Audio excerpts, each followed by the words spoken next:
All right, so this piece right here was the only thing that has been keeping us from getting the ATV to be a runner. Now, as I mentioned in the past, I don't like what the previous gearing will do with the clutch and this sprocket, and I wanted to fit this bigger sprocket on here. So I wanted to make an adapter plate thanks to my work for letting me do this, and I'm really happy with how this turned out. But I'm not gonna be able to install it just yet because the holes here are for metric bolts, as you can see right there, and they fit through just fine. The problem is these holes are for 1/4 inch, so that sprocket can fit through. However, here's one of the bolts right here. Try to fit it in there. Doesn't want to fit through. It's not meant to be threaded. It's supposed to be a pass-through, like on this sprocket here, just like that, with that little bit of play. So next week at work, I'm going to go ahead and ream these holes out. And there's 12 of them. So you're wondering, why do we need 12 holes? Well, if the first set of 6 fail, we have another set to keep us going, honestly. So I'll catch you guys in the future here when we have this sorted out and fixed up. All right, change of plans, everybody. We are going to start hauling some butt and see how far we can get to getting as close as we can with a rider. Now, I realized I can actually tap the holes in question here, allow the bolts to pass through, and then jam these nuts tight. And then this might be temporary. I still might ream through and then just have a loose fit on the sprocket, but I like where this sits. And it might be hard to tell on the camera, but thankfully, there's not that much play in the sprocket here. There's actually, I thought the sprocket on here was bolt-centric with these 4 bolts, but it turns out it's actually hub-centric here, which means there's a little lip here on the sprocket, no, on the hub, that this bore needs to mate to so it can kind of sit flush and not have it be offset and wobble all over the place. But I cleaned it up using a Dremel, and it's nice. We have a little bit of curve here still from the water jet, but this is just for testing purposes only, as per usual. And everything seems to be lining up. So now we need to figure out how to get the engine there. But of course, we're gonna have to do some cutouts. I thought I was gonna have to cut this out and this out, but we don't have to just yet. However, we are going to need to cut out these old engine mounts here, and then this guy here, just so we can fit the Hemi 212 over there in here. And of course, we're going to need to take it apart. But let's see how far we can get first. First thing I want to do with this plate here is get it in here somewhere like that. Whoop. I'm going to get it all set up. Get it somewhere right in there. This is just a rough mock-up. I can have a lot of weld up here, but the problem is we won't have much coverage here. So we need to measure out some flat bar and then get that cut up, and so we can just kind of extend this over here. Or alternatively, I could cut this out, but I think it's a rectangular profile, and I don't really want to mess with the structural integrity. Once we get the engine all lined up and stuff, actually, could alternatively, I have to think on this a little bit and just figure out what I want to do just to make sure if it will work, because the engine placement is kind of critical to fit in here. So here's where we're at the second here. I have this sitting here on the side. Just imagine this is sitting in there, and this will give you a kind of a rough idea. It looks like after we take off the gas tank, the exhaust, and the air filter, we will have to set our engine plate somewhere in there. And the problem is it's not on that cross brace, so we will have to cut up some flat bar so we can get some better welds.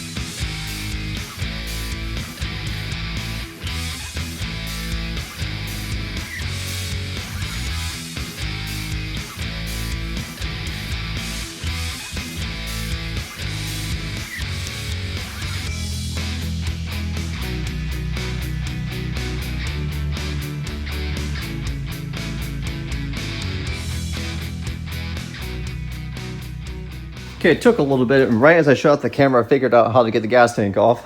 I've never done this before, so it's all learning curve, and that's probably not the right tool to use for these little hose clips. Struggled a little bit to get the nuts off of the exhaust, but the air filter nuts were all right. The tank came off fine, it was just the hose, but it's kind of nice to see a Predator 212 mostly disassembled.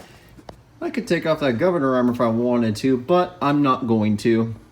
Same reasonings before. I'm not as fortunate as cars and cameras at the moment, where 1 in 20 Predator engines blow up after bypassing or deleting all the governors. I just don't want to, honestly. And plus, it's a Hemi this time compared to the non-Hemi. So all an experimental learning curve, but it's kind of cool to see all this assembly. We are probably going to have to reroute this fuel hose though, or get some more, because of where everything is going to sit. Plus, I might have to get a vent cap for that so it doesn't spew oil everywhere. Same thing for this guy. But I'm thinking, fill that fuel tank right there, and or make some brackets before I fill it up and with some fuel. Make some brackets for this, and then drill some holes, weld the tabs into the frame, and install right here. Hey, either way, whatever. We're gonna make things work. But now we have that off, so now we can see how this is going to fit. Without the little plates here, and before cutting, I just want to see for craps and giggles. Oh, we are so close to getting it in there. Flange here, then the flange here. And try again, see what happens. But no, we are getting ever so close to seeing this mounted. All right, let's go ahead and take this off.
So I think this gives you just an idea of how tight of a fit this is.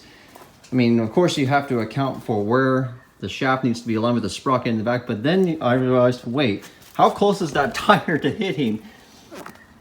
So you just, I had to cut out the frame, and I do plan to reuse the pieces to help define it here, because there's no way in heck I feel comfortable riding with just the frame barely put together. So we can probably notch this at an angle and run straight up, and then weld it there, just so we have a safeguard essentially. But I made it that far. This is roughly where the engine's going to sit. It's not bolted on right now, so there's a little bit of play. There might be some variables affected there when I get everything all resituated and what have you. But if I move this out of the way, I hope you can see where I'm going here with this.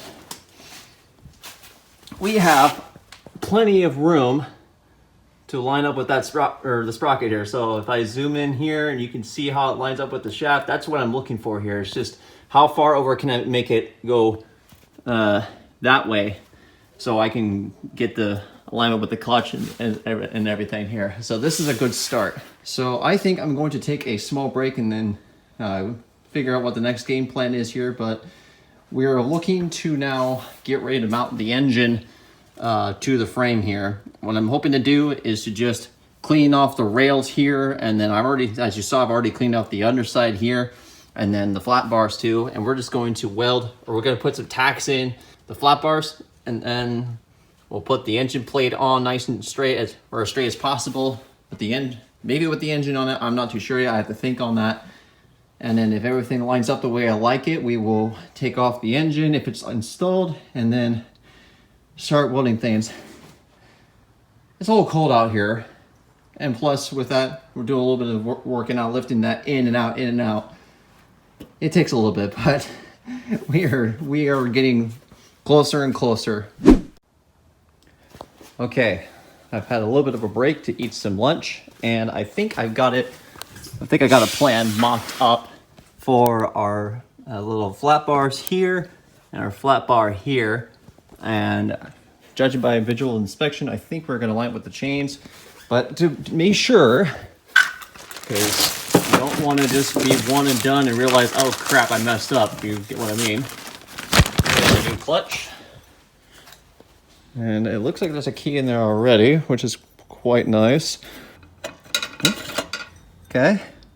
Oh, I like this already. If it could just stay on, or if it could just do, or if I could work with that spacing, that would be beautiful. This will also tell me how far off the chain's going to be. So let me go ahead and get the chain on, or mocked up, and just see what happens. I think we got it. I'd switched the sprocket to be outboard instead of inboard because it was the chain was going that way. But now after looking down here and seeing, I don't think I see that much play, but we're still going to try and tack it. Then I think I'm going to get my chain to size and then tension everything up and see what happens.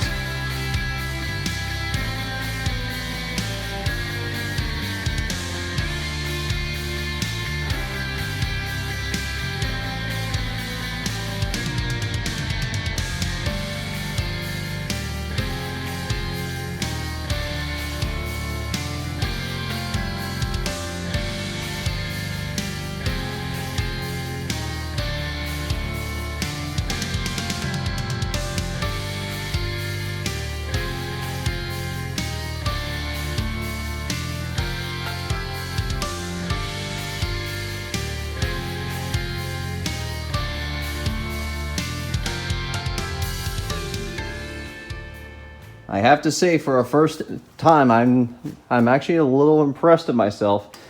I may need some revisions later, but as far as I can tell, the method I'm trying to use is to align the top chain with the bottom chain. And if one is walking this way, or the other's walking this way, while the bottom's going straight, then I know I'm off. But looking top down at it, well, here, hold on.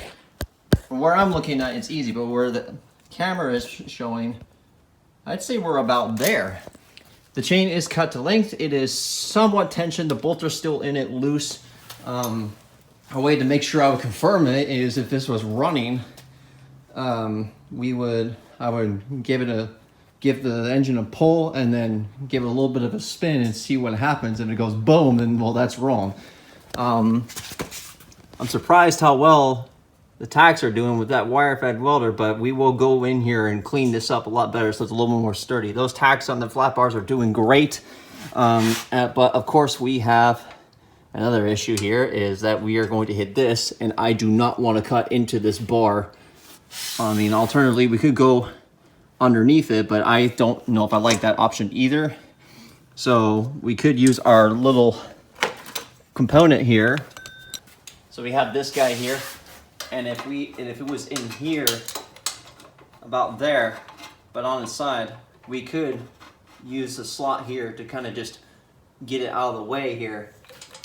We could also find a way to mount it here, but I don't think that would fly very easily. Next thing I have though is the exhaust. But if we put that in there, then we have something to work with. That would look silly, but in reality, it needs to go up here. We want to try to get that exhaust into that flange and out the ATV in a legitimate way. I don't know if a Go Power Sports header will sadly fit through here, and obviously the factory muffler is not going to fly either, as far as I know.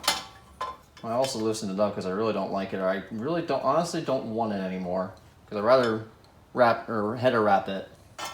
On this side here of the ATV, there is this little flange to where I assume this header goes up to right here. And then you can see that it connects up there where the old 125, 110, whatever engine was in here. But, well, since the Predator is on the left side here, we have to re-improvise. So somehow we need to get that flange, find the proper bolt for it, bolt and nut combo for it, of course, and then get it over here somehow, so we can have it. We can have the muffler sitting right here, but we gotta be careful. Well, actually, more about right here, just for the sake of where that flange is. So it's gonna be sitting somewhere right here, and then you can see the heat shield's facing the wrong way. So I mean, we could rotate it so it's out and then recut the flange, but I don't know if I want to do that just yet. I have to think on that. So yeah, we're looking at something like this so far. You can kind of see what the problem is here. If I can start the bend here, or start at the edge here, get it in there, and find a way to get this bent back into shape here, should have something to work with. But that's, I think, it's going to be saved for another day. Because that's something. Because like I said, my brain's starting to kind of fry up, and I don't know how further I can go. Least I can do probably is add the gas, or make some gas tank brackets. But other than that, we've made some great progress today. And if I try to sit on it, I don't know if I trust these jacks in the position that they're at. We will have to build a chain guard. I mean, we probably don't, but I'm saying we'll need to. And we will definitely need to figure out a way to route that pipe away from our leg. If I try to sit on this, please hold still, please don't fall. It's still uncomfortable because we... I'm okay, I'm okay. Stop. If you enjoyed that little fail moment, smash that thumbs up button. Really, that helps my channel out. Anyway, no, if I sit up here just a little bit, just to redistribute the weight a little bit. I didn't even explain this, but I found a way to cut off the body panel because I needed that out of the way so I could push the engine over. You can see how tight of a fit everything is, because I gotta watch my feet on that. You might need to build like a little...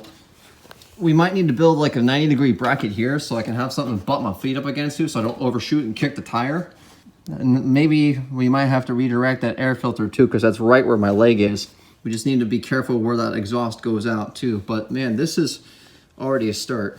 I'm thinking if we do a similar chain guard, kind of like on the trike over there, if we have it go out, but I need to have a lip underneath here. Maybe that's detachable, so that we, well, if it's detachable, if the side's detachable, I can remove it for disassembly, but also we can have a little bit of safeguard here so we don't kick our feet in here by accident, because that is something I need to take into account for.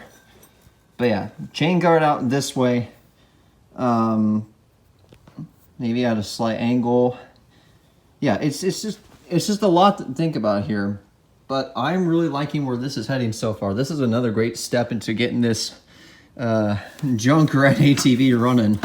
But yeah, guys, I believe that is going to do it just for this episode, because I'm starting to get sore. It's getting late for this day, and I just need another break just to kind of chill out, maybe look at this for a little while longer on different days, just to come up with ideas. If you guys have any ideas too and would like to help me on the series, first of all, go ahead and subscribe and like or dislike of what you see, and comment down below what I should do for this ATV. But we're almost there. There's still some things we need to do, but other than that, guys, my name is Cater Nighthawk, and I will see you guys in the next episode. Peace out and God bless.